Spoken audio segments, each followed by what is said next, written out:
Kinabukasan, pasado alas 8 na, noong magising sina Lino at Rosalia. Pero imbes na bumangon, ay nagbabad pa sila sa higaan habang binibigyan ng kalinga ang isa't isa. Matapos ubusin ang kani-kanilang lakas, ay sinabi ni Lino, "Mahal, nagugutom na ako. Bumaba na tayo para makapag-almusal." "Sige, gusto ko na rin magkape," sagot naman ni Rosalia. Kaya bumaba na nga silang dalawa. Naabutan nilang nakikinig ng balita sa radyo si Aling Terry. "Aling Terry, ano pong balita sa radyo?" "Good news naman, Lino. Naibalik na raw ang serbisyo ng kuryente sa halos lahat ng bayan sa lalawigang ito. Tapos, yung mga pailan-ilang zombie na natatagpuan sa daan ay nalinis na rin ng mga pulis. Kaya, ligtas na raw muling bumiyahe sa mga highway.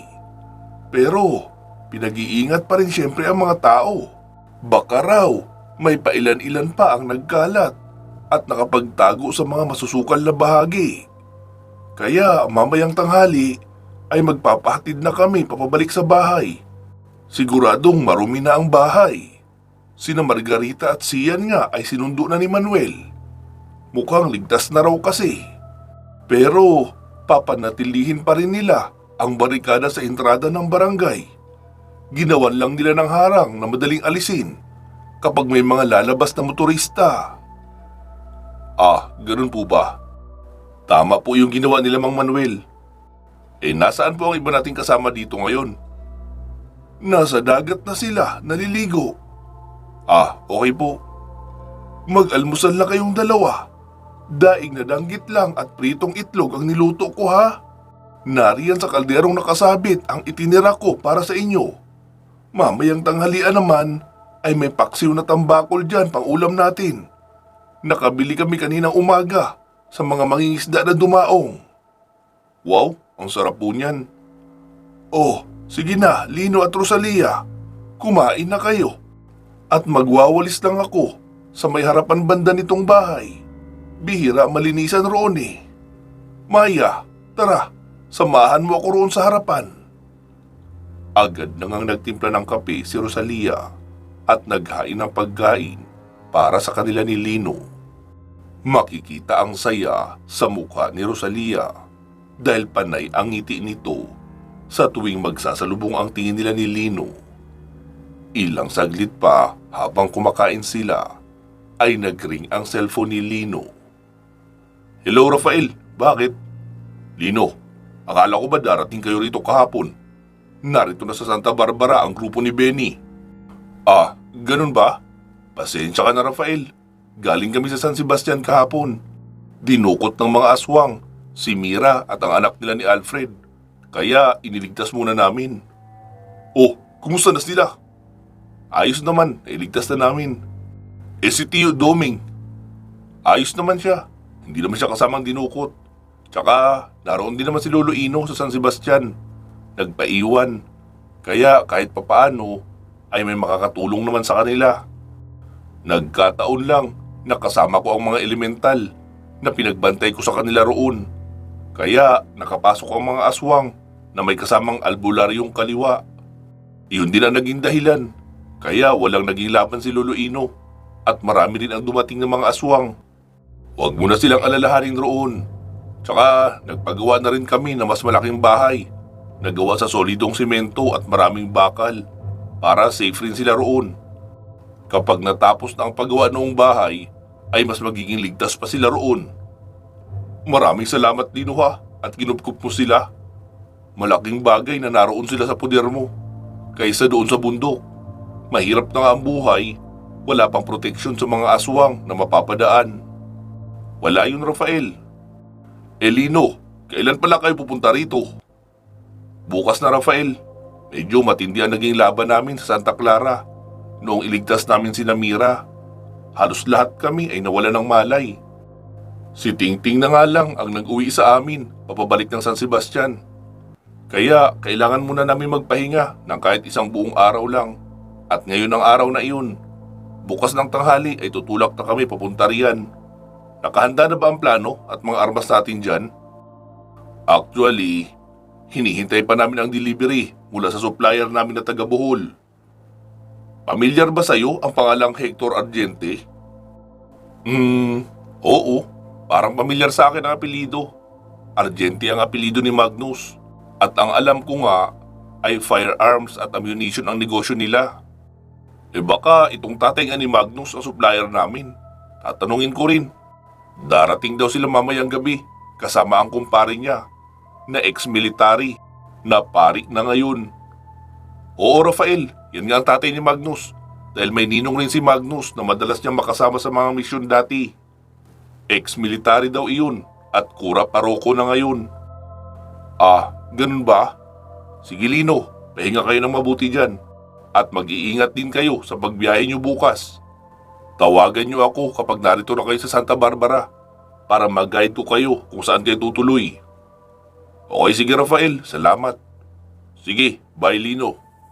Pagkababa ni Lino ng cellphone ay tapos nang kumain si Rosalia. Mahal, bilisan mo na riyan. Gusto ko nang maligo sa dagat. Nagkakasiyahan na sila roon oh. Di mauna ka na roon. Wala pa naman akong balak maligo. Baka dalhin ko na lang roon yung kape ko at doon tatambay sa may cottage. Okay, sige. Uwi ka pa ni Rosalia at agad nang naglakad papunta sa tabing dagat kung saan naroon sina Tingting, Tinay, Kulas at Mancio. Ilang saglit pa ay nakasunod na rin si Lino habang bitbit nito ang kanyang kape at umupo sa isang cottage. Kuya Lino, kumusta? Bati ni Tingting. Ayun, hinahanap na tayo ni Rafael. Nasaan na raw tayo? Kahapon niya pa tayo inaasahan na makakarating ng Santa Barbara. Anong sabi mo? Di sinabi kong iniligtas pa natin si Mira, kaya tayo natagalan. Pero sigurado makakarating na tayo bukas. Oo, tama ka Kuya Lino. Ayos na ayos ang pakiramdam ko. Maganda ang pahinga. Sakto na talaga na bumiyahe papunta roon bukas. Magbabad na muna tayo rito sa dagat kahit hanggang bago magtanghali. Tapos pag uwi, kakain. Saka magpahinga uli. Oo Ting, tama ka. Kinahapunan, pasado 2:00, ay nagpahatid na sina Aling Terry at Maya sa bahay nila. Pero nagpaiwan pa naman si Tinay sa resort para magkasama pa sila ni Tingting ng isang buong gabi. Habang naghahapunan ay nagsalita si Lino. Ninong Amboy, okay lang po ba kayo rito sa resort? O gusto nyong doon na muna kayo kina Aling Terry? Lino, kung ayos lang, doon mo na muna kami iiwan kay Lolo Ino mo sa San Sebastian. Parang mas ligtas doon at hindi nakakabagot. Lalo at nasa kakahuyan ang bahay roon ni Lolo mo, di ba? Mas may magagawa pa kami roon kaysa rito. Di sige po, bukas ng umaga tayo aalis rito pagkatapos mag-almusal. Okay, sige Lino, salamat. Maagang nagpahinga ang buong grupo ni Lino sa gabing iyon bilang paghahanda sa lakad nila kinabukasan. Kinabukasan, noong magising sina Lino, ay nakahanda na ang pang-almusal. Sina Ninong Amboy at Ninang Armin niya ang naghanda noon dahil nakauwi na nga sina Aling Terry. Lino, mag-almusal lang kayo. Nakapagluto na kami. Hala, ang aga nyo naman po pala gumising. Kami na sana magluluto. Naabala pa tuloy kayo. Nako Lino, ano abala ba sinasabi mo? Wala na nga kami ginagawa rito. Abala pa ba yan? Saglit na pagluluto? Sige na, magsikain na kayo. Tapos na kami ni Armin. Uwi ka pa ni Mang Amboy. Agad na rin ngang nagsikain sina Lino, Rosalia, Kulas, Mancio, Tingting at Tinay. Matapos makakain ay agad na rin silang naghanda sa pag-alis. Idinaan muna nila si Tinay sa bahay nila Aling Terry bago nagtuloy sa pagbiyahe patungo ng San Sebastian. Pagkarating roon, Apo, bakit bumalik kayo? Lo, dito na raw po muna sina Ninong Amboy at Ninang Armin. Bored na sila sa resort, lalo at sila na lang ang maiiwan roon. Medyo nahihiya rin daw sila kung doon sila mananatili kila Aling Terry. Ah, ganun ba? Walang problema. Mas mabuti nga na may makasama ako rito. Paano, Ninong at Ninang? Naiwan ko na po kayo rito ha. Hindi ko po alam kung kailan kami makakabalik. Dahil hindi ako babalik hanggat hindi ko nababawi sila nanay. Pati na rin siyempre sina Julie at Leandra. Mag-iingat kayo, Lino. Sana ay mailigtas mo silang lahat. Yan po ang sisikapin namin, Ninong. Sagot ni Lino at muli nang sumakay sa puting van na kasalukuyan nilang ginagamit. Pagkasakay ay nagsalita si Rosalia. Ano mahal? Diretso na ba tayo ng Santa Barbara? Hindi pa mahal. Dumaan muna tayo ng San Narciso. Isauli na muna natin ang van na ito. Malamang iniisip na may-ari na itinakas na natin ito. Tsaka, mas komportable sa biyahe at sa mga laban kapag iyong sarili nating sasakyan ang ating dala. Okay. Tamang-tama. Wala na tayong bala dyan. Magpapalit na muna ako ng mga dalang baril. Huwag na masyadong marami, Rosalia. Magdala ka lang siguro ng ilang baril pang reserba. Pero sa mismong lakad natin sa Biniktikan, ay doon tayo kukuha ng armas kay Rafael. Balita ko, may paparating silang bagong shipment ng mga armas. Tatay nga raw ni Magnus ang supplier nila roon. Talaga? Small world ano? Oo nga eh. Tahimik ang lahat habang bumabiyahe. Sina Mancio at Tingting ay parehong naidlip. Samantala si Kulas ay nakatingin lang sa labas ng bintana. Pagkarating sa San Narciso, ay isinauli lang ni Lino at Tingting ang sasakyan sa kanilang pinagrentahan, habang si Rosalia naman ay kumuha ng bagong batch ng damit na dadalhin sa lakad patungo ng Santa Barbara. Ano, tara na? Wika pa ni Lino noong makabalik sila ni Tingting.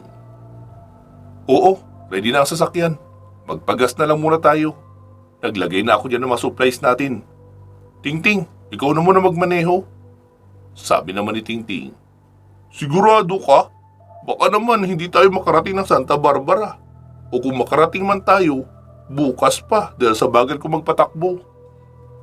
Ako na magmamaneho. Wika ni Lino. Hindi na lang din kumontra si Rosalia. Sinimulan na nga nila ang pagbagtas sa daan patungo ng Santa Barbara. Makalipas ang ilang oras na biyahe, ay nagsalita si Tingting. Kuya Lino, kumukulo na ang sikmura ko. Nakalimutan mo ba na kailangan din natin kumain? Alauna na oh. Hala, oo nga pala. Masyado akong nalibang sa pagmamaneho at sa malalim na pag-iisip. Sige, hahanap na tayo ng makakainan pagkarating sa kasunod na bayan. Ilang saglit pa ay nagising na rin ang mga kasama noong maramdamang bumagal na ang takbo ng sasakyan. Ayan, dyan tayo kumain. Tamang-tama, 2 oras na lang siguro ay nasa Santa Barbara na tayo. Wika pa ni Lino sabay patay ng makina ng sasakyan. Halos lahat sila ay sa CR muna dumiretso para magbawas ng tubig sa katawan. Pagkapasok nila sa mismong kainan, ay naroon na sina Lino at Rosalia sa may counter. Boy Lino, kayo na bahala dyan? Tanong pa ni Mancio. Oo bay Mancio, pumili na lang kayo ng pwesto natin. Makalipas lang ang ilang minuto, ay umupo na rin sina Lino dahil ang waiter na lang daw ang magdadala ng mga pagkain nila sa lamesa. Kuya Lino, anong in-order mo? Nilagang baka, kalderetang baka, tsaka 2 order ng chop suey na good for 3 to 4 persons daw. Yun! Mabuti at naisipan mong solid na karne muna ang banata natin ngayon. Abay oo naman, malapit na tayo sumabak sa misyon. Wala na tayong pagkakataon roon na makakain ng masarap. Balik sardinas, corned beef at noodles na tayo uli. Maswerte na nga kung magkaroon pa tayo ng pagkakataon na kumain. Baka puro na lang biskwit ang makain natin dahil wala ng oras. Nagsalita naman si Kulas. Lino, balak mo bang dalhin sa misyon ang mga elemental mong tropa? Hindi na siguro, Kulas. Matagal kong pinag-isipan kung dadalhin ko ba sila. kahit hanggang sa labas lang ng Binigtikan City. Kaso lang, alam ng mga kalaban na may mga tropa tayong elemental at siguradong pinaghandaan nila iyon. Magiging kawawa lang ang mga elemental kapag nahuli sila ng mga kalaban. Magiging labrat ang kalalabasan nila pag i-eksperimentuhan sa laboratorio. Kaya mas maigi yung wala sila roon. Sa bagay, may punto ka dyan, Lino. Naisip ko lang kasi na baka kailanganin natin sila kapag zombies ang mga kalaban dahil mabibilis silang kumilos, lalo na yung mga tikbalang. Oo, Kulas, naisip ko rin yun. Kaso, hindi rin natin alam kung wala bang magiging epekto sa mga elemental ang mutagen virus. Lalo at gawa iyon ng mga sindikatong aswang at maraming alam sa kababalaghan. Paano kung maapektuhan sila at mawala rin sila sa sarili? E di nadagdagan pa tayo ng malalakas na kalaban. Mabuti sana kung zombies na gawa lang ng isang necromancer dahil gawa yun sa kapangyarihan, hindi ng kemikal. Kaya mas magiging ligtas tayo kung hindi na lang natin sila isasama. Sa bagay, may punto ka rin dyan, Lino. Makalipas ang kalahating oras ay tapos nang magtanghalian ang grupo. Ano, tara na? Uy ka pa ni Lino. Tumango naman ang lahat at tumayo na saka lumabas ng kainan. Mahal, ako na magmamaneho. Ayos na ako. Inaantok lang kasi ako kanina kaya ayoko magmaneho. Tsaka, kailangan mo nang tawagan si Rafael kapag nakarating na tayo roon para kunin ang sketch ng lugar kung saan tayo didiretso. Okay, sige. Sagot pa ni Lino at sa passenger seat na umupo sa may harapan. Makalipas ang mahigit 2 oras ay naroon na sila sa may arko ng Santa Barbara. Kaya kinuha na ni Lino ang kanyang cellphone at dinial ang numero ni Rafael. Hello Rafael, narito na kami sa arko. Saan kami tutuloy? Diretsuhin nyo lang ang daan na yan, Lino. Tapos, pagkarating nyo sa rotonda, kung saan may bilog na ikutan ng mga sasakyan, lumiko kayo pa kanan. Tapos, dire-diretso lang yan. Hanggang sa marating nyo ang sementeryo, tuloy-tuloy pa rin kayo. Mga 5 minutes lang siguro mula sa sementeryo, ay may mga subdivision na kayong makikita. Unang subdivision, ang Oakwood Valley. Sunod ay yung Country House Subdivision. Bago ang Alta Tirante Subdivision. Pumasok lang kayo sa entrance noon. Wala namang gwardiya ang entrance niyan. Unang kanto sa kanan, lumiko kayo. Tuloy-tuloy lang. At sa dulo ay makikita nyo ang isang warehouse style na bahay na may kulay red na gate. Yun na ang unit ko. Bumusina lang kayo. Nariyan na ang grupo ni Benny. Teka Rafael, nasaan ka pala? Nasa kondo ko pa. May mga inaasikaso lang din muna ako. Didiretso din ako ngayon sa headquarters ng Marine Corps. May pag-uusapan kaming mahalaga ni Direktor Regalado. Pero maya-maya siguro, pupunta na ako dyan. Okay sige Rafael, copy. Sagot pa ni Lino at pinatay na ang tawag. Sinunod lang ni Rosalia ang narinig na sketch na sinabi ni Rafael hanggang sa huminto na nga sila sa tapat ng isang pulang gate. Bumusina siya ng 3 beses. May lumabas na isang magandang dalaga. Napatulala sina Lino, Tingting, Mancio at Kulas. Sabi naman ni Rosalia, "Yung bibig nyo, baka pasukan ng langaw." Bigla namang itinikom ng 4 ang kanilang bibig. Paano ba namang hindi matutulala? Isang may katangkarang babae ang nagbukas noong gate. Kulay pula ang buhok, maputi at nakasuot ng dress. Naanimoy mga escort girls ng kasino. Malawak ang ngiti noon na sumenyas na ipasok na ang sasakyan. Sabi naman ni Rosalia, "Tama kaya ang napuntahan nating lugar?" Sabi naman ni Lino, "Siguro naman tama. Kasi papapasukin ba tayo kung hindi nila expected na may darating?" Ipinarada na nga nila ang sasakyan sa tabi ng isang kakaibang itsura na SUV. "Hi, I'm Portia, katim ni Boss Benny. And you must be Lino?" Wika noon, sabay hawak sa kamay ni Lino. Sabi naman ni Lino, "Siya nga pala si Rosalia, misis ko." "Ay, taken na. Tila malungkot na pagkakawika ng dalaga nang may nagsalita naman mula sa loob na naglalakad papalabas. Taken doesn't mean hindi pwedeng makishare. Nagulat sila sa sinabi ng babae at noong lumabas iyon ay si Micaela. Diretsong lumapit kay Rosalia at humalik sa labi ng nakangiti. Tila kinilig naman si Rosalia sa ginawa ni Micaela. Ikaw talaga, ang kulit mo. Uy ka pa ni Rosalia. Sabi naman ni Portia.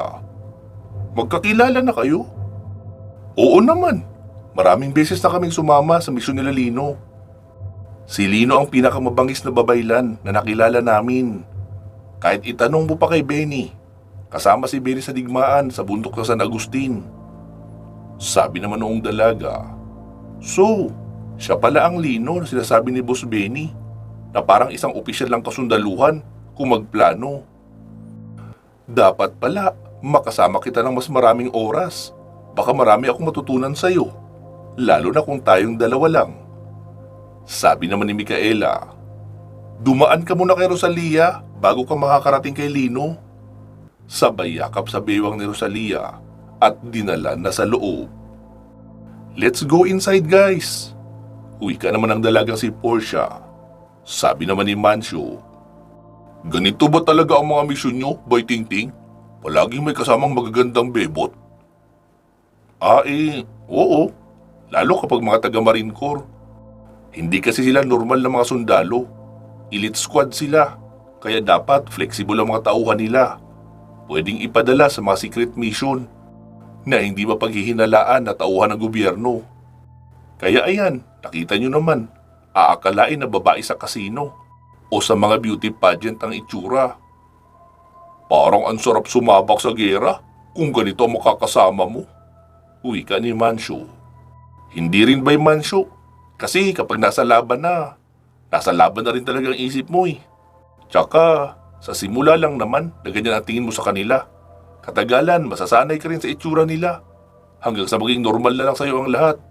Lalo na kung makikita mo sila na mga naka-tactical suit na. At may hawak na di kalibreng baril. So bagay, may punto ka naman Boy Tingting. Noon kasing sumama kami sa sagupaan sa bundok ng San Agustin, ay wala akong pagkakataon masyado na obserbahan pa ang lahat. Grabe kasi ang kaba ko noon, baka maging kamatayan na nating lahat. Lalo at nakikita natin sa monitor na ang dami ng mga kalaban. Tsaka, nung makita ko nga dati si Rosalia, Venus at Kim ay mga naka-tactical suit naman. Kaya hindi ko na masyadong ma-appreciate ang ganda nila. Ibang-iba ngayon na nakita ko si Micaela na nakadress. Napakaganda niya pala no, makinis pa. Para siyang Amerikana. Uwi ka pa ni Mancio at pumasok na sila ni Tingting sa loob noong bahay na mukhang warehouse. Pagkapasok sa loob ay nagulat sila dahil meron pang isang tinted na glass wall at naka-glass window rin. Noong buksan nila iyon ay sumalubong naman sa kanila ang napakalamig na temperatura. Naka-centralized aircon pala iyon at puro mamahaling gamit ang makikita sa loob. Nakaupo na sa bilog na lamesang salamin sina Micaela at Rosalia habang kumakain ng ice cream. Mancio, Tingting at Kulas, kuha na kayo rito oh. Ayun yung mga baso. Huwag na kayong magpa-serve ha. Self-service dito. Wika pa ni Micaela. Tumango lang ang tatlo at kumuha noong malalaking mug upang lagyan ng ice cream. Si Lino naman ay dumiretso sa isang silid na itinuro ni Portia kung saan naroon si Benny. Pagkabukas ng pinto ay nakita ni Lino na isa pala iyong gym. Naka-off ang aircon roon at pawisan ang mga kalalakihan na nagbubuhat ng mabibigat na barbell. Lino, narito na pala kayo. Bati ni Benny sabay yakap kay Lino. Lino, mga tauhan ko nga pala. Si Lance at si Lafarge. Nakilala niyo na siguro si Portia. Meron pang 2 babae sa team namin, sina Sahara at Narita. Nasa itaas siguro ang mga iyon, nagbababad sa jacuzzi. Nice meeting you, sir. Wika pa ni Lance at Lafarge, sabay lamano kay Lino. Lino na lang, hindi naman ako sundalo katulad nyo. Pero, sabi ni Boss Benny, daig nyo pa raw ang isang 5-star general kung magpatakbo ng digmaan. Nagtagumpay kayo sa laban na minimal ang casualties. Samantala, sobrang dihado raw kayo sa laban na iyon. Ano ba kayo? Nagpapaniwala naman kayo agad kay Benny. Hinuhulaan ko lang din naman noon kung ano ipapagawa ko sa kanila. Kaya, tsamba lang ang pagkapanalo na iyon. Naku sir, walang tsamba sa gera. Mabuti kung hindi lumalaban ang kabilang bahagi. Tama na yan. Ano Lino, doon ka na muna sa sala, mainit rito. Ayaw kasi namin ng may aircon kapag nag-workout kami. Ikaw ba, baka gusto mong mag-workout rin? Pas muna ako dyan Benny, mas kailangan ko ngayon ang pahinga. Dahil ilang araw din na sunod-sunod na laban ang pinuntahan namin. Kailangan ko pang pagpahingahin ang aking katawang lupa. Di sige, doon ka na muna sa sala para malamig. May isang kwartong nakalaan sa inyo. Puro double deck ang laman noon, kaya kasya kayong lahat roon. Pero kung gusto nyo ng private session ng partner mo, pwede kayong sumaglit sa itaas. May VIP room doon na pinagawa si Rafael para sa ganoong bagay. Hindi nga lang pinapatulugan. Ganun ba? Sige, wala rin naman akong balak sa ganoong bagay. Well-fed naman kami ni Tingting nitong mga nakaraang araw. Wika pa ni Lino sabay lumabas na ng silid. Napuno ng kwentuhan ang sala, lalo na noong bumaba sina Sahara at Narita. Sila ang nag-asikaso na makipagkwentuhan kina Mancio, Kulas at Tingting. Bago rin dumilim ay dumating sina Richard, Venus, Kim at Jenna, nagaling pa sa headquarters ng Marine Corps. Hindi rin nagtagal ay dumating na rin si Rafael.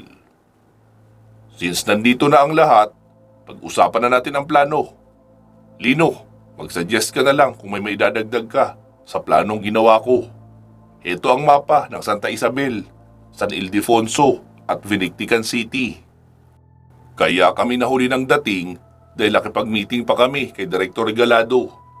Sinabi ko kasi na magtayo sila ng temporary campsite sa Santa Isabel para kung sakaling maalanganin tayo sa pagsugod sa harapan, ay pwedeng umatras at magkaroon agad ng immediate backup na siyang sasalubong sa mga susunod.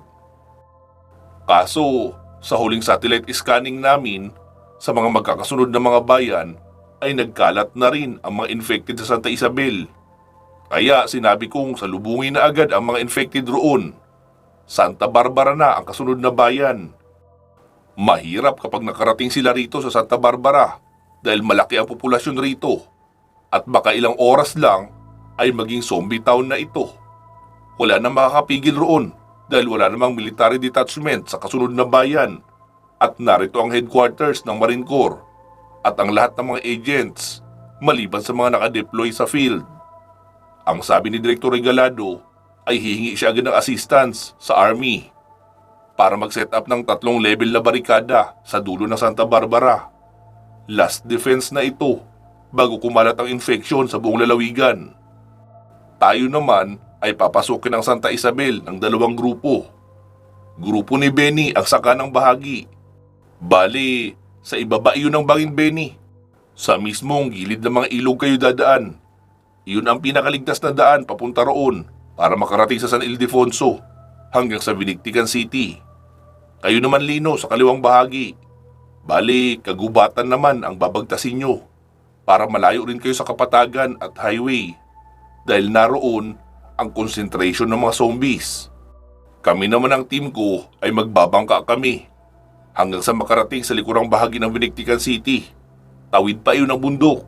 Dagat na kasi ang likod na bahagi noong bundok. At base sa research ni Micaela, may mga hidden tunnel doon na mula mismo sa syudad ng Vinictican at ang tagos noon ay sa dagat na. Hindi ko alam kung panahon pa ba yun ng mga Hapon ginawa o gawa lang ng kumpanyang nagmimina. Marami kasi ang mga bandido na nag-aabang sa San Ildefonso at Santa Isabel. Kaya maaaring sa dagat nila idinadaan ang mga gintong nakukuha nila sa minahan sa Vinictican. Sumabat naman si Benny. Bakit hindi kayo mag-chopper? Delikado yun, Benny. Masyadong high-tech ang Vinictican City. Baka mahack nila ang flight system ng chopper. O di kaya salubungin kami ng mid-range missile. Pagtsatsagaan na lang namin ang magbangka.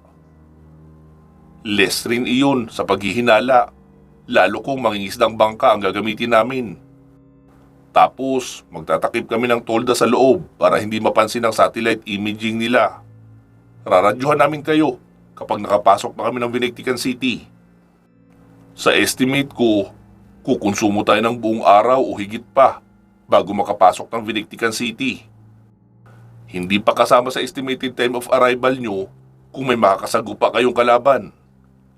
Nagsalita naman si Lino. Ano-ano naman ang kalaban na dapat asahan doon? First of all, mga wireless camera na nakadikit sa mga puno. Napakahirap i-trace kung nasaan banda ang mga iyon, lalo at sa itaas ng mga puno nakalagay. Pinapagana iyon ng specialized nuclear waste-based battery na kahit 10 taon ay hindi pa malulobat. Ha? Merong ganun? Bulalas naman ni Tingting. Oo, meron na sa black market. Galing daw yun sa China at sa Russia. Kapag nakita kayo ng camera, ay hindi malayong padalhan kayo ng maliliit na missile. Pero hindi pa ako sigurado kung umabot sila ng paglalagay ng camera sa bahaging dadaanan nyo. Lalo at malayo na iyon masyado sa main road ng Santa Isabel at San Ildefonso. Pangalawang pangingilagan nyo ay ang kanilang tactical force na tinatawag nilang Dragon Corps na pinamumunuan naman ni General Axel Braganza, isang psychotic na general na maging ang sariling pamilya ay pinatay niya sa pamamagitan ng pagtatanim ng bomba sa mismong bayan nila kung saan rin nakatira ang buong angkan niya. So, iyon ang normal na mga kalaban na iiwasan nyo. Dumako naman tayo sa mga hindi normal na kalaban. Unang-una na sa listahan ay ang mga obvious, ang mga infected. Napakarami na talaga nila. Lalo at 2 batch rin ng kasundaluhan ang sumugod roon na nalipol. At syempre, infected na rin sila ngayon. Pangalawa ay yung mga hellhounds nila, mga aso na naging zombies. Pero maliban sa hindi namamatay kaagad, kung hindi matatamaan sa ulo, sinuutan rin nila iyon ng helmet na bakal. Kaya mahirap matamaan sa ulo mismo. Kailangan abangan yung bumuka ang bibig para doon barilin. O di kaya sa butas ng helmet sa bahagi ng mata. Yun lang ang tsansa roon. Tapos may bagong mga nilalang na namataan namin sa ere ng Vinictican City. Mukhang mga infected rin sila na nag-evolve at nagkaroon ng pakpak. Mas mabangis na sila sa normal na mga infected. Asal hayop na talaga na hayop sa laman ng tao. Maliban sa mga nabanggit ko, ay hindi ko alam kung meron pa silang mga nakatagong alas. At naniniwala ako na meron pa nga. Wala pa silang kinaharap na mabigat na kalaban. Kaya hindi pa sila nagkaroon ng pagkakataon na ilabas ang sinasabi kong nakatagong alas. Doon na natin malalaman iyon. Hindi tayo nagmamadali guys ha. Kaya take your time. Kahit matagalan, ang mahalaga ay makarating tayo roon. Huwag sugod ng sugod kung hindi naman maganda ang sitwasyon dahil tayo na lang ang inaasahan ng gobyerno na tatapos sa problemang ito. Dahil kung hindi, ay baka maging infected na lahat ng tao sa bansang ito pagkalipas lang ng ilang buwan. Nakita nyo yung kwartong yan? May mga box sa loob niyan. Nariyan ang mga supplies na pwede nyong dalhin, gaya ng pagkain, ng mga instant. May mga backpack na rin dyan na pang mountaineering. Bahala na kayong pumili at magkarga ng kailangan nyo. Nariyan na rin ang mga baril. Ano, malinaw na ba ang lahat? Mahabang litaniya pa ni Rafael. Oo, malinaw na at maganda ang planong ito. Kailan tayo aalis? Sabat naman ni Lino. Mamayang madaling araw, mga 1:00 o 2:00, para nasa panig pa natin ang dilim. Ano, nakaluto na ba kayo ng panghapunan natin? Si Narita naman ang sumagot. Oo naman, nagluto na ako. Beef steak, para solid ang busog at matibay sa sikmura. E di sige, magsikain na tayo. Matapos ng kanilang meeting, ay lumapit si Rafael kay Lino. Lino, ito ang city map ng biniktikan.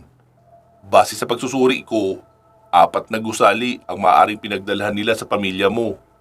Pwedeng sa munisipyo nila dahil malaking gusali iyon at may underground. O di kaya sa katabi noon, yung tinatawag nilang Citadel Building. Doon nakatira ang mga city council officer. O maaari rin na doon sa kaliwang bahagi ng syudad. Naroon ang headquarters ng Dragon Corps. 2 ang malalaking gusali sa bahaging iyon, sa loob mismo ng compound ng Dragon Corps. Ikaw, sa tingin mo ba, nasaan sila sa 4 na gusali na sinabi ko? Saglit na tumitig si Lino sa mapa. Sa tingin ko, nasa Citadel sila. Iyon ang una kong papasukin. Okay, sige, good luck Lino. Magkakaiba kasi tayo ng misyon. Hindi alam ng gobyerno na pupunta ka roon para iligtas ang pamilya mo. Ang misyon talaga na gusto nilang magawa namin ay mahuli o mapatay si Damian Luzarte. Tapos makahanap ng pure sample ng mutagen virus para mapa-reverse engineer. At magawa ng antidote na papatay sa mga virus na nasa hangin. At makagawa na rin ng weapon na pwedeng makatalo sa mga infected na hindi kailangan ng direct contact. Yun bang pwedeng ipakalat na lang sa hangin? Sila Benny ang hahanap sa mga opisyal ng City Council. Kami naman ang hahanap ng sample ng mutagen virus. Balitaan na lang natin ang isa't isa kapag naroon na tayo sa loob. Lino, magkarga kayo ng maraming baril at bala. Dahil kapag nakasagupan nyo ang grupo ng Dragon Corps, ay siguradong uulan ng bala. Malaki ang budget nila sa baril at mga bala. Kaya wala sa kanilang pagtitipid. Susugod sila ng buong tapang, kagaya ng amo nila na si General Braganza. Kaya kailangan handa ang grupo mo. Hindi rin tayo sigurado kung e-epekto ang kapangyarihan mo kapag naroon na sa loob. Maaaring pinaghandaan ka na rin nila. Tumitig ng seryoso si Lino kay Rafael at tumango. Oh, tama na yung kwentuhan. Kakain na tayo. Tawag pa ni Narita na papunta na rin sa kusina. Nagulat naman si Lino noong biglang may yumakap sa kanyang bewang, sabay sabing, "Tara na Pogi, kumain na tayo. Kailangan natin ng lakas." Pagkalingon niya ay si Micaela pala iyon. Nasa unahan na si Rosalia na lumingon pa kay Micaela at kumindat. Natatawa na lang si Lino kay Rosalia dahil nagsiselos ito kapag iba ang nagpapahaging sa kanya, pero kapag si Micaela ay parang ayos lang. Makikita na maliban sa beefsteak ay may inihaw din na atay ng baboy sa gitna ng lamesa at insaladang talong. Napasabi naman si Mancio, 2 putahe lang ang ulam na karne, pero napakarami naman para magpapakain ng isang piyestahan eh. Sabi naman ni Benny, kaya bumanat ka ng marami dahil iiwanan lang din natin rito ang matitira. Pero kung gusto nyo magbaon ay pwede rin naman kung hindi kayo natatakot na mabutas ang plastik at tumagas ang katas ng ulam sa bag nyo.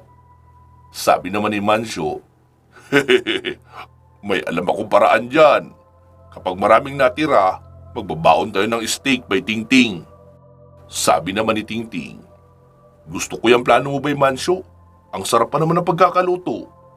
Sabi naman ni Benny, yun ang kusinera natin oh. Wika ni Benny sabay nguso kay Narita. Narita, ang sarap pura magluto, sabi ng 2 ito. Talaga ba? Sige, galingan nyo sa misyon na pupuntahan natin. At kapag nakauwi kayo ng buhay, ay ipagluluto ko kayo ng mga pangmalakasan kong putahe. Wika pa noon, sabay kindat kina Mancio at Tingting. Namula naman ang pisngi ng 2 na agad ring napansin nila Sahara at Portia. Saka tinawanan sila. Dahil para raw silang mga binatilyo na namumula kaagad kapag na-awkward sa pinag-uusapan. Matapos makakain, ay nagtungo sila sa silid kung saan naroon ang mga supplies at mga baril upang mamili na ng kanilang dadalhin. At noong makapag-impake na nga ng mga kailangan, ay pumasok na sila sa silid na kanilang tutulugan. Hindi naman sila natulog kaagad dahil kanya-kanyang pagpaplano rin ang ginagawa nila, lalo na ang grupo ni Lino. Ito ang mapa ng Biniktikan City. Ang sabi ni Rafael, itong 4 na gusali na may markang X ang maaring kinaroroonan ng pamilya ko. Naisip kong baka nasa Citadel nga sila, kaya yun ang una natin papasukin. Heto naman ang mga blueprint ng bawat gusali. Hindi naman tayo maaring basta nalang pumasok sa main entrance. Siguradong heavily guarded iyon. Kaya kailangan natin maghanap ng ibang ruta. Nagsalita naman si Tingting. Pero ang tanong, Kuya Lino, kung paano tayo makakarating dyan? 2 bayan ang babagtasin natin bago makarating sa mismong Biniktikan City. Magtiwala ka lang, Ting. Malalampasan natin lahat ng makakaharap natin sa Santa Isabel at San Ildefonso. Lahat naman siguro ng maaaring makaharap natin ay nakaengkwentro na natin sa mga nauna nating misyon. Sa bagay, tama ka, Kuya Lino. Tsaka, 5 naman tayo. Mas komportable ako kaysa kung tayong 3 lang ni Rosalia. Sabi naman ni Lino, Rosalia, ikaw ang magsisilbi naming mata sa itaas. Sniper ka ha, kaya siguraduhin mong dala mo ang harness mo at ang lubid. Kakailanganin mo iyon. Hindi tayo magpapadalos-dalos. Gaya ng sabi ni Rafael, ayos lang kung mabagal. Ang mahalaga, makarating tayo ng buhay sa Biniktikan City. Ikaw naman, Kulas, back up kita uli ha. Tapos, ikaw naman, Mansyo, back to back kayo ni Tingting. Tatanawin ko itong napakalaking utang na loob sa inyong dalawa. Dahil hindi lang ito tungkol sa pagliligtas ng sangkatauhan, kundi pagliligtas na rin sa sarili kong pamilya. Wika pa ni Lino habang nakatitig kina Kulas at Mansyo. Ano ka ba, Lino? Hindi mo naman kailangan magpaliwanag ng ganyan. Alam naman namin ni Tingting na kung sakaling kami naman ang mga ilangan, ay hindi nyo rin kami matatanggihan. Abay, oo naman, sagot naman ni Lino. Eh di sige pala, magsitulog na tayo. Ilang oras na lang ang itutulog natin. Dahil 1:00 o 2:00 ng madaling araw pala tayo aalis. Okay, sige. Good night sa inyo. Sagot naman ni Lino at natahimik na nga ang lahat para magpahinga. Samantala, sa opisina naman ni Damian Luzarte, dinampot nito ang telepono at tinawagan ng head ng kanyang security group. Hello, Axel! Nakikita ko sa satellite imaging na gumagawa ng barikada ang puwersa ng gobyerno sa boundary ng Santa Isabel at Santa Barbara. Gusto kong bumuo ka ng 5 assault team na may tig 20 agent. 2 team ang magbabantay sa harapan ng syudad. Pagpahingahin mo muna ang mga gwardyang naka-duty roon. Yung 2 assault team muna ang ipwesto mo roon. Tapos yung 3 assault group ay ipakalat mo sa San Ildefonso hanggang sa Santa Isabel para malaman natin kung wala bang grupo ang gobyerno na gumagapang na papunta sa atin. Siguraduhin mo rin na lahat ng mga tauhan natin ay meron noong serum na ikakabit sa uniforme nila para maglabas ng kakaibang amoy. Dahil sa amoy na iyon ay malalaman ng mga infected na hindi kayo kasama sa target nila. Boss, matanong ko lang, anong laman noong tube na ipinapadala mo sa amin para hindi kami malapitan ng mga infected? Isa yung chemical na ginawa rin ni Dr. Giro. Nag-replicate siya ng amoy ng mga terminal illness. Kapag naamoy yun ng mga infected, ay iisipin nila na meron kayong stage 4 cancer at acute hepatitis. Ayaw ng mga infected na may sakit na tao ang kanilang kakainin, kaya hindi nila kayo aatakihin. Grabe, boss, napakatalino talaga noong si Dr. Giro, no?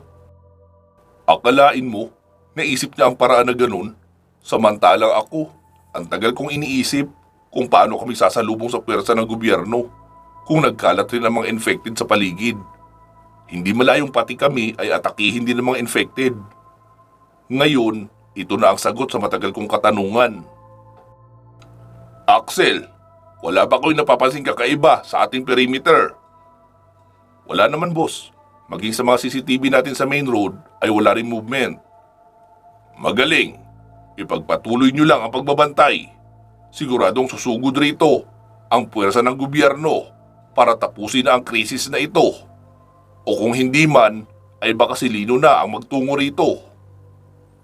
Boss, bakit hindi nyo na lang pala ipinadukot sa amin si Lino? Kung kailangan nyo naman pala yun. Hindi, Axel. Sinusunod ko lang din ang planong inilatag ni boss. May mga plano siya na hindi niya rin inilalatag maging sa akin. Kaya sa ngayon, kung ano lang ang ipinapagawa niya, hanggang doon lang muna tayo. Kumusta na ang pamilya ni Lino?